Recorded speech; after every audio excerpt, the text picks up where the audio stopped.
이게 통장에서 돈이 녹는다니까. 그냥 내년 되면은 이거 20억으로 안 돼요. 우리가 샀을 때는 현금 15억으로 강남 살 수 있었어. 신축까지 했었어. 지금 20억 넘게 필요하잖아. 가면 갈수록 돈은 자꾸 늘어나. 왜?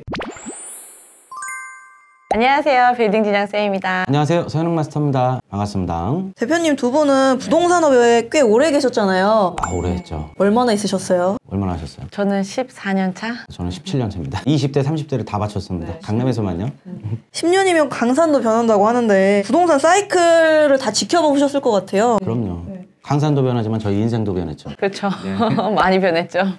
대표님들이 느끼는 꼬마 빌딩 매수 타이밍은 언제라고 생각하세요? 내가 준비됐을 때. 제가 늘 말씀드리는 것, 내가 준비됐을 때가 딱 시작하기 좋은 타이밍이라고 생각합니다. 왜냐하면 저희가 요즘 뭐 매각한 것들을 말씀드리면 그때 시기가 좋았다 막 이렇게 많이들 말씀하시거든요. 내가 준비가 됐을 때, 자금 준비가 돼 있다는 걸 말씀드리는 거예요. 왜냐면 앞날을 우리가 아무도 예상을 할 수가 없어요. 내년에 무슨 일이 벌어질지, 무슨 정책이 나올지, 내년 시장이 어떻게 될지 아무도 모르는 거거든요. 그래서 현재 상황을 보고 저는 하는 게 제일 맞다고 생각을 합니다. 현재 상황에 맞게 제일 좋은 물건을 찾아서, 그렇다면 좋은 물건이 뭐냐? 평당가 싸게 사는 거겠죠? 현재 시세보다 좀 싸게 매입하는 거? 내가 자금은 준비가 어느 정도 조금 돼 있어. 근데 지금 현재 내가 무주택자야. 그럼 내 집 마련이 제일 시급하겠죠. 그럼 내가 필요에 의해서 지금 집값이 뭐 높든 낮든 금리가 높든 적든 내 집 하나는 있어야 될 거 아니에요. 그렇죠? 우리나라에서, 대한민국에서는 내 집 하나는 꼭 있어야 됩니다. 왜? 내 자식들을 위해서. 그렇기 때문에 내 집 마련을 하시고요. 그리고 또 살다 보면 그 부동산이 살짝 내릴 수도 있고 오를 수도 있고 모르는 거예요. 그거는요. 그렇죠?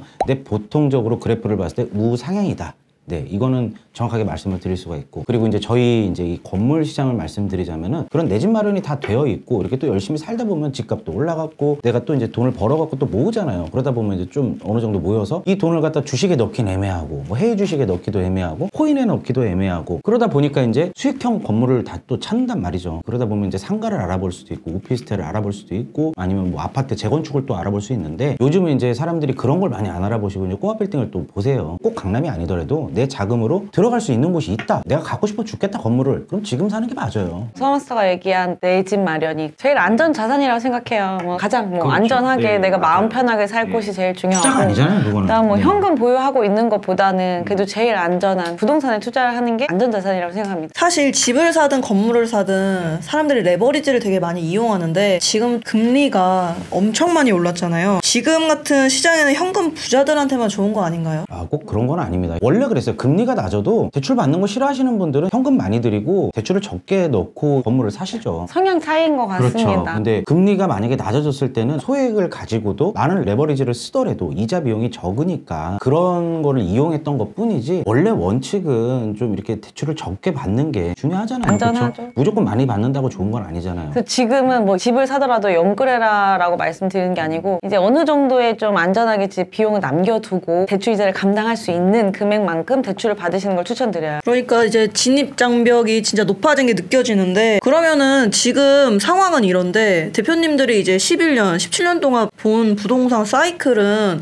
어떤지 좀 듣고 싶어요. 저희가 17년도에 집을 샀잖아요. 2016년도에 정말 이 부동산 시장이 얼어 있었습니다. 그때 당시에 우리 그 박 정권이었거든요. 박 정권이었는데 진짜 얼어붙어 있다가 서서히 풀려고 하는 그럼 시점? 그때는 막 여러분 집을 사십시오. 국민 여러분들 집을 가지셔야 돼요. 정부에서는 대출 규제를 완화해 줄 테니까 집을 사십시오. 이자도 되게 그때 뭐 높지 않았어요. 그랬는데 사람들이 안 샀어요. 그 전 이명박 정부 시절부터 박근혜 정부 시절 때까지 집값이 정말 안 올랐거든요. 거의 10년 가까이가 안 올랐어요. 강남도 안 올랐어요? 안 올랐어요. 안 오르고. 근데 저희는 너무 갖고 싶으니까 그쵸. 이때가 기회다. 진짜 맞아. 이거 70% 대출 받을 수 있을 때 사자라고 맞아요. 생각했잖아요. 저희 집 갖는 게 내 집 마련하는 게 꿈이었기 때문에 그때 당시에는 진짜 집산 바보라 그랬어요. 왜 집을 왜 사냐 도대체. 버블이 너무 심하다. 왜냐면 그 전 정부 때 엄청 그 버블이라는 게 막 생겨가지고 그런 게 좀 심했었죠. 그리고 저희가 2015년도 그 분양권 했을 때도 저희가 청약했던 그 아파트도 심지어 미분양이 있었어요. 결국 순차적으로 이제 계약은 다 되긴 했지만 그렇죠.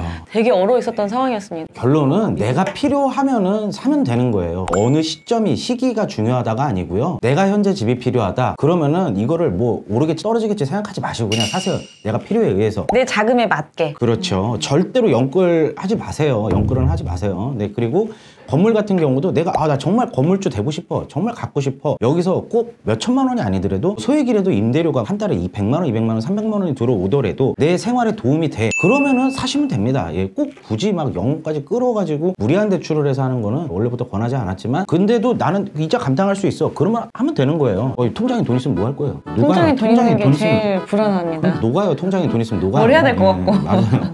약간 규제에 대한 이야기도 뉴스에서 좀 많이 나오거든요. 이 규제라는 게 정부에서는 사실 수요가 아파트, 집이 가장 많잖아요. 그래서 집값이 너무 오르면 또 이걸 규제하고, 또 집값이 너무 떨어지면 그게 또 안 되기 때문에 오르고 내려가는 것을 규제할 수밖에 없습니다. 그래서 그렇죠. 정권이 바뀔 때마다 규제하고 또 완화를 해주고 이렇게 하는데, 지금은 완화해주는 네, 시점이죠. 지금 서서히 천천히 되게 완화를 해주고 있는 상황이에요. 건물도요? 건물은 원래 없었어요.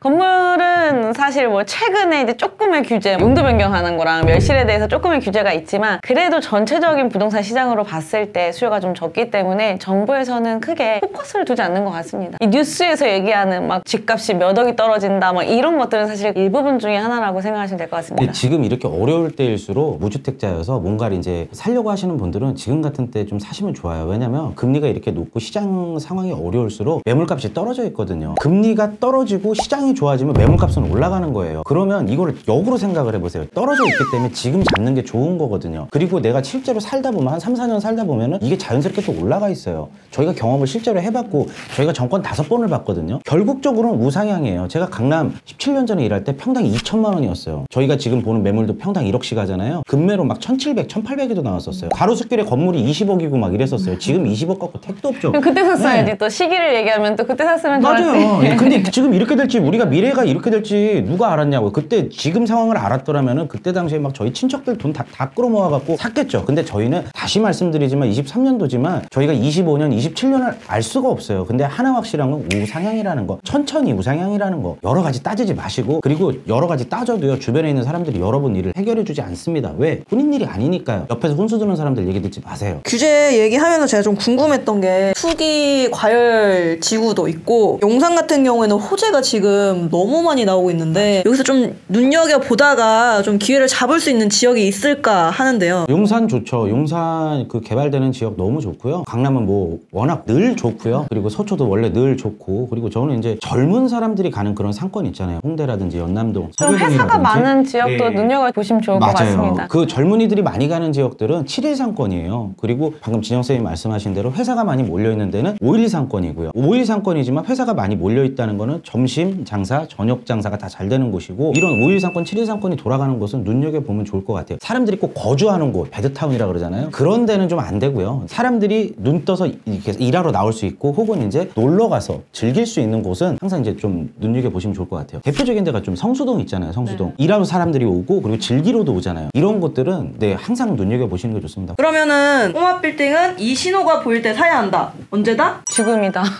자금 준비됐을 때 저는 해야 된다고 생각해요. 이걸 언제 해야 되지? 계속 고민하고 공부 많이 하시는 분들 있으세요. 정말 3년 전에도 빌딩 사려고 공부하셨던 분들 지금도 못 사신 분들도 계시고, 이 시기가 언제인지 몰라서 좀 못 하시는 분들 많으신데, 자금 준비됐을 때 바로 고 하시는 게 좋을 것 같습니다. 네, 저도 진용쌤이 말씀하신 것처럼 자금이 첫 번째로 준비가 되어 있어야 되고요. 두 번째, 이 자금으로 내가 어떤 유형의 건물을 살 건지, 이게 이제 정리가 됐다면은 굳이 무리해서, 제가 이제 강남 하니까 이게 모든 게 다 강남인 줄 아는데 아닙니다. 네, 저는 시세 차익형 빠른 엑시트를 위한 투자를 말할 때 이제 강남이라고 하는 거고요. 다른 지역도 방금 전에 말씀드린 뭐 서교동이나 연희동이나 이런 마포 지역도 굉장히 좋고, 용산 지역도 좋고 하니까요. 자금이 조금 적다 그러면 그런 데다가 이렇게 또 해갖고 또 디벨롭도 하고, 아니면 돼 있는 거 인수하셔도 되고, 단 대출은 너무 많이 내지 마시고 준비되셨을 때 그냥 하시면 됩니다. 언제가 좋고 언제가 나쁜 건 없습니다. 오늘은 꼬마 빌딩 투자하기가 언제가 좋은 시기인지에 대해서 오늘 이야기를 나눠봤는데요. 결론은 자금이 준비되어 있을 때라고 생각합니다. 늘 말씀드려요. 강의 때도 지금 늦은 거 아닌가요? 하는데, 당연히 몇 년 전에 샀으면 좋았겠지만 지금 또 내 자금에 맞춰서 좀 좋은 매물을 발굴해서 투자를 하신다면 성공한 투자를 하실 수 있지 않을까 생각을 합니다. 아니 근데 투자하기에 늦지 않았을까요? 라고 얘기하면 지금 올해 태어나는 아이들은 어떻게 합니까? 2023년생 애들은 어떻게 해요? 늦은 건가요? 그런 거 없습니다. 네, 내가 준비됐을 때 그때가 제일 좋은 시기입니다. 공부도 어느 정도는 하셔야겠지만 계속 공부하시는 것보다는 좀 수익 실현하는 것들을 보면서 투자를 하시면 좋으실 것 같습니다. 그럼 저희는 다음에 또 좋은 영상으로 찾아뵙도록 하겠습니다. 감사합니다. 감사합니다. 그때 생각해보면 안 샀으면 어떻게 할 뻔했어. 큰일 났지. 지금 우리 그냥 저기 서초에서 값 떨어졌어. 우리 15억 4,500에 샀는데 지금 13억 5천에도 금매가 나오더라고. 지금 이것도 궁금하실 것 같아. 만약에 우리가 그걸 안 팔았어. 금액이 계속 올라가. 그 지금 팔았을까요? 13억 5천. 아 절대 안 되지. 그러면 빌딩에 못 들어오는 건데. 아니 지금은 좀 공동투자에서 들어왔겠죠. 공동투자에서 그 돈 갖고 강남에 못 들어오니까.